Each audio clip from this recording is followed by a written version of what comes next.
Love it or hate it, the 50 Shades of Grey franchise is a global phenomenon. More than 70 million copies of the books have been sold, and the first two movies grossed more than $1.2 billion at the box office. And today, the third and final instalment opens in cinemas. Our UK showbiz correspondent, who else would we send for a story like this? Steve Hargrave, the ultimate romantic, met up with the cast where else but in gay Paris. Yeah, of course. I wondered why you were going to say I was the perfect match, but go with the romance angle on this one, Koshi. Thanks very much. Yeah, I don't have niche interests like Mr. Grey in the film, but it's a huge series, as you say, over $1 billion earned so far, from that series. Astonishing. And this is the last one. Of course, E.L. James has written no more books, so you're going to have to get hot under the collar one more time when this movie comes out with you guys this week. A great chat with the cast coming up for you. What a privilege to go to Paris, spend some time with Jamie Dornan, Dakota Johnson and Rita Ora. Yes, Mr. and Mrs. Grey will see you right now. Good morning, wife.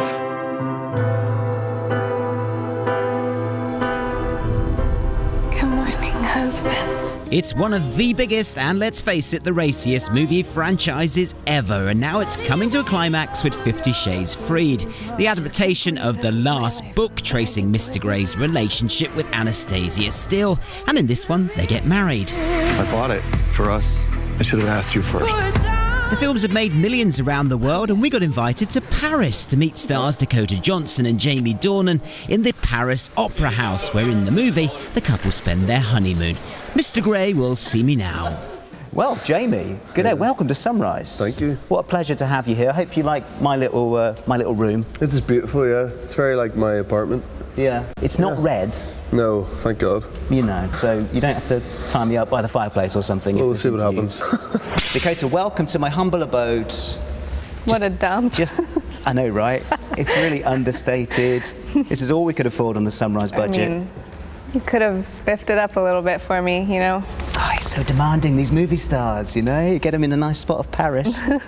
Now, in this movie, of course, you are married.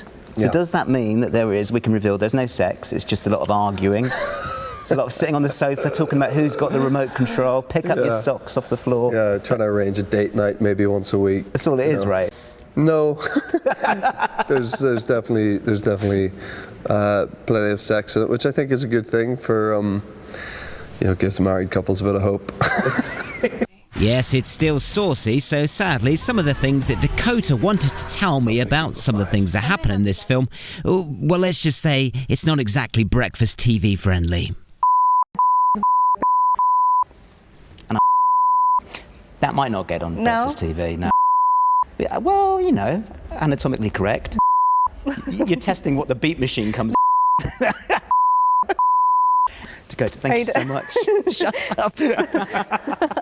Let's leave Dakota to wash her mouth out for a second and talk about Rita Ora, who plays Mia. She's waiting just down the road in a Paris bistro to chat over some croissants. The thing that's interesting for you is your role with each film grew. Yeah, exactly. And grew, isn't it? Now I'm thinking, please don't end. now you're in every single scene of this film. It's just about you. Yeah, no, I wish. You know, it definitely feels substantial. Mia's definitely grown up into a lady. So it's been an amazing first gig, I guess. You know, it's been awesome. I'd love to do more.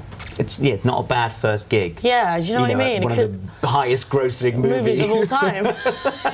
That's all I get on my first film. Yeah, it's weird. But you know, Rita isn't the only singer in 50 Shades Freed. Yes, Mr. Grey actually becomes a song and music man, which is a different kind of S&M altogether. The big thing in this film, Jamie, you're singing. In many ways, I think the film revolves around this pivotal moment. Oh yeah, absolutely. When you sit behind a piano and romantically croon a tune by the little-known songwriter Paul McCartney. Yeah, he had a couple of hits. Yeah. I haven't really heard it, to be honest. I put that way. He's a great singer. He's always singing. Would you buy an album if he released one? No. I would get one for free.